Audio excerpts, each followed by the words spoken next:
Hey guys, what's up? Welcome to The Pitch with Fox, Speed Homes, and Mitch.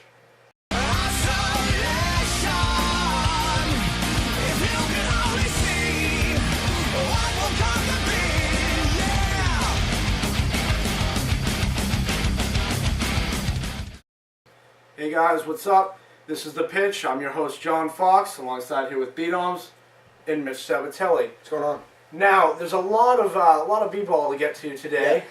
So trade deadline special. Yep. So we're going to start off with two major trades that went down. One expected and one was very shocking. Carmelo Anthony is finally traded to the New York Knicks. Tell everybody about the blockbuster, Mitch. Yeah, well, Carmelo went to the place where he wanted to go. You know, he always wanted to be the Knicks. The Knicks wanted him. I think the Knicks even wanted him. Right as soon as they didn't land LeBron, their next suitor was Carmelo. And they finally got their guy. But Denver isn't. I mean, they got some serious players. They got Wilson Chandler back, Danilo Gallinari can really toss the rock.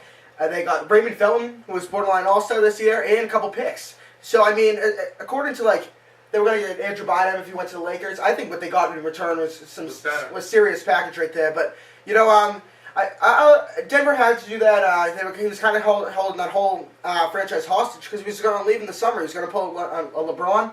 And really, it was kind of classless what Carmelo did. He was kind of like, he wanted to go to the Knicks or Nets and really wanted to go to the Knicks, so he was not accepting anything unless he was going to one of those teams. So, I mean, it was you pretty can't really classless. blame him, though. I mean, it is his I life. Him. No, it is. But it's his life. He should be able to play where he wants. He's earned that right. It is, but it's also their team. They don't want to be. They won't be, held hostage the whole time. Well, yeah, but I mean, it's not like they got screwed out of this. No, they didn't at all. So, but I thought it was a great trade, to be honest with you. Yeah. I mean, most of these trades, it turns to be like, draft picks and all this stuff, and then the teams end up getting screwed over. I think this helps both teams. Really. And also the bad thing is Knicks can't play defense now because Chauncey Billups is going to play defense. Carmelo's not going to play defense. D'Antoni doesn't play defense. Amari doesn't play defense. Landry Fields doesn't play defense. The whole team doesn't play defense. But they got a big piece in return. Not only Carmelo Anthony, they also got Chauncey Billups, who the whole team is very young. Chauncey Billups, Mr. Big Shot, is great under pressure. He's great in the playoffs, and he's been in the playoffs a ton with the Pistons and the Nuggets. This team kind of reminds me of the Suns now. Yeah. All offense. Yeah, well, because of D'Antoni and Amari. But like I said, Chauncey Billups, like he did in Detroit, I think he's a perfect leader for this team. I think he's reinvented himself right now in New York. And he was kind of lost there in Denver. I mean, he was kind of, with the whole Carmelo thing, he was kind of playing second fiddle, and he had nothing to do with it. I think it was nicer with Denver to do, putting Chauncey in the deal, too, to keep him with Melo. But Knicks fans, losing Raymond Felton's going to hurt. But it's going to hurt, but what they got in return. With the leadership of Chauncey, yeah. So I can't say anything bad about either team. All right, now with the addition of Carmelo Anthony and Chauncey Billups, do you think they're contenders for it? Yeah, the whole thing. I do think they're contenders, but they're not gonna win, but they're gonna contend. The East is very top heavy, like we said. There's Boston, there's Chicago. Where are they right now? They're 6 right now. Boston, 12 and a half behind, Miami. so they're not gonna be close to 1, 2, or 3. But I mean, if they can get home court advantage, maybe hit a 4. The big problem is defense, though. Like I just said, they have no defense at all. They're gonna have to have this chemistry come on. The good thing about Chauncey Billups is he knows how Carmelo plays. He knows how he likes his isolation. He knows everything about Carmelo Anthony. So I think that's a big advantage having a point guard that knows the system. And most of the players know D'Antoni's system. So the big thing, though, they got to get past that defense. If D'Antoni can tell them a little bit how to play defense, they have a chance. But if not, they're not gonna beat anybody. They're not gonna beat Boston, Heat, Orlando, Atlanta, Chicago, any of them. All right, now moving on to the more surprising deal. Deron Williams traded to the Nets for Derek Favors, Devin Harris, as well as a first and second round draft pick. Now, Beatoms, what is your thoughts on this deal? When I heard this, it shocked the hell out of me, to be honest with you. I didn't expect this at all. I thought, I thought Williams was going to go to free agency, and he might go to the Knicks, and then they got Billups. So I was like, where's he going to go? And then all of a sudden he's traded. I'm like, wow. What the Jazz did is almost remarkable right now because they were going to lose Deron Williams. This is going to be the same Carmelo all over again. Right now, they having a whole year because Deron Williams is under control next year too. If he was in Carmelo's contract status right now, he could dictate where he wants to go in order to get back. But now they just say, Deron, look, you just drove Jerry Sloan out of the building. we're going to drive you out of here too.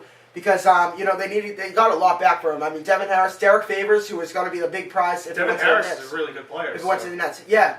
The Devin Harris is 28, so, I mean, he's solid for right now.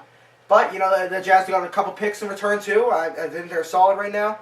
But with Jerry Sloan leaving, I think this is the perfect time to let Deron Williams go. And really, it's shocking. With the Nets, it was great. I mean, as soon as Carmelo went to Knicks, they come back and get Deron Williams, who almost as good as Carmelo Anthony. And, I think that was a great move by the Nets, and now they can lock him up. And I think Deron Williams is going to stay with Nets. I think Carmelo's going to stay with the Knicks, so those are both great deals. Next year is going to be very good. It is. So let's just stay with this year. Do you think now with that addition of Deron Williams, do you think they're contenders as well, or not quite? Not at all. Well, right now there's 20 games left, and they're 10 And they're games. like, yeah. They're 10 games behind 8 spots. So we're not talking about this year, but next year. I mean, they still have Brook Lopez. They have Chris Humphries. They got Travis Outlaw, and they have Deron Williams, and they have that cap space. I think they need to add like one more player. They have the cap space that they were trying to get with LeBron. LeBron didn't go. They cleared cap space even more. They have Deron Williams. They have Brook Lopez. They need that small forward shooting guy, maybe like a Brandon Roy, Danny Granger, to come in there in a couple years and really lead these Nets. And I think this is great right now because now Deron Williams can be the face of the Nets going to Brooklyn, and they're going to be moving to Brooklyn. Jay-Z wants to go to Brooklyn in a couple years. And right now, at least Nets fans know that they have something in the future. I think it's a great move. All right, now with Deron Williams leaving, I know you said you guys were both shocked, but Yeah. why were you shocked? I was shocked because it was on Utah, and I thought they were going to wait another year because Utah's still in the Wasn't hunt. he having problems with the manager who? He was having problems with Retired. Jerry Sloan. Yeah. And Jerry Sloan was the man over there, and they either could cut Deron Williams and Jerry Sloan. That was what the big shocking thing was. They cut Jerry Sloan, and they still trade Deron Williams. And the big shocking They're only one game out, right yeah. now they're in ninth spot right there, and they're only a game out. But I think they made the right deal because they weren't going to win this year. Their team's falling down a little bit. Al Jefferson isn't playing up to as he was at the early half. Paul Millsap isn't playing as well, and they got a lot back. So hats off to them. All right, and It shocked me because you didn't really hear any trade rumors or anything. Exactly. All of a sudden you look and this trade went down. It went It's right like, down. What the hell? And what happened so quick, it wasn't no rumors at all. It just went Carmelo to Knicks. Next day, Deron Williams to the Nets. The series. all right. So moving on to our third and final story, Adam Wainwright is it's out huge. for the season. That is so huge for the Cardinals. I mean, I feel bad for the fantasy owners that drafted early. Maybe. Because Yeah. nobody really knew this was going to happen, and then all of a sudden, bam, out for the season. Yeah, enough about fantasy. I feel bad for the Cardinals. Well, that too, yeah. But who cares about the Cardinals? Chris Carpenter gets hurt every year. I mean, I had Jaime Garcia last year, who was pretty solid. But Adam Wainwright is that solid rock that they can lean on maybe to win 20 games. I mean, he's a perennial Cy Young Award winner right now. Right now, he's 30, so that's the cusp of maybe his career might be close to over after this. I mean, I don't know about they're that. talking about Tommy John surgery. It could be tough. I mean, as a free agent, it's a terrible time to get hurt right before free agency because now he's going to get a short-term deal, maybe a 3-year, not even close to $60 million, maybe 3 years, $40 million, something like that because of this whole The injury. Yankees might pay enough for him. Yeah, especially I with mean, their if pitching. CC goes. But, they do have Albert Pujols, so they can contend. Like I said last show, as long as you have Albert Pujols in that lineup, especially with the Central, with who the Reds had won last year, anyone could win that Central. I think the Cards still have it. But I think Jaime Garcia's got to be the guy. I think this kills their chances of a championship. Oh, To be yeah. honest with you. I don't even know if they're going to make the playoffs Yep. with this because Yep. he's such a key part to their pitching staff that They upgraded an offense. They got Lance Berkman. They got Ryan Terrio. They got some serious guys in offense this year. But as long as you have Pujols and Holiday in the middle lineup, and if Carpenter's X factor in this, if Carpenter can come back like he was back in the 06, 05 form, they can have a shot. But like I said, like 3 years ago, they had Todd Bullemeyer in the playoffs as a third starter. They had Jeff Weaver, so they can get by. They just need to have one of these guys step up. I think that's going to be a question soon.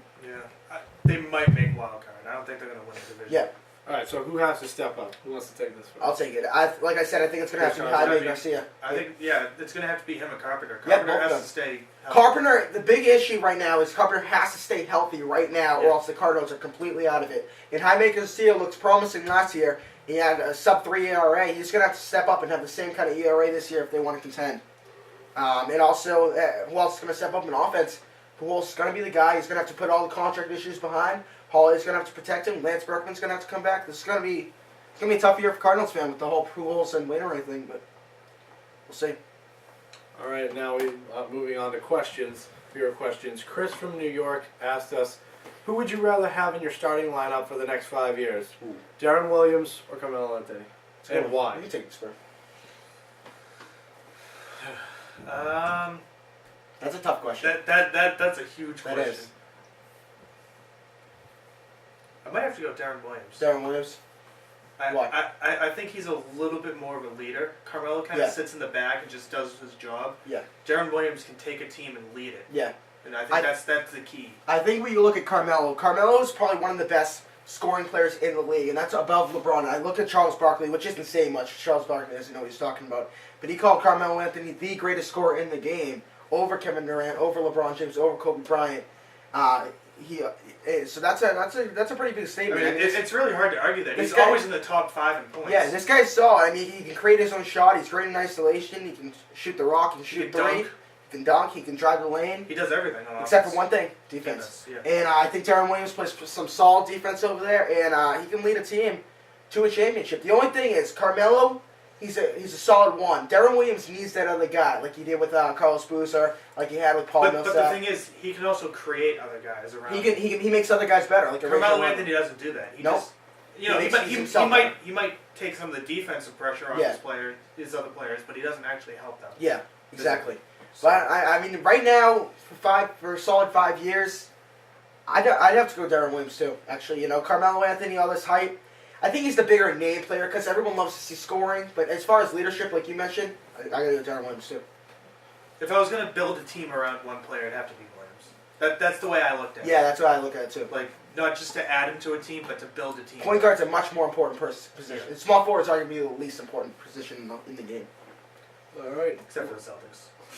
Moving on to the next question. Gerard from Oklahoma City asks us, did the Nuggets and the Nets both get back enough for the trade? Did they get back enough? Trades. I think so. Yeah, I think Denver definitely got back enough. Wilson They got more than I thought they would. Well, yeah, exactly. They pulled off But, a I mean, serious they deal. did give up Billups, which is pretty big. But Yeah, well, I mean, he was going to be. I mean, he's 35. yeah, I mean, he's getting old. They're That's young the only team. reason. But I mean, They're completely deep right now. They still got Ty Lawson, who could emerge as a top point guard in this game. They got Nene Hilario.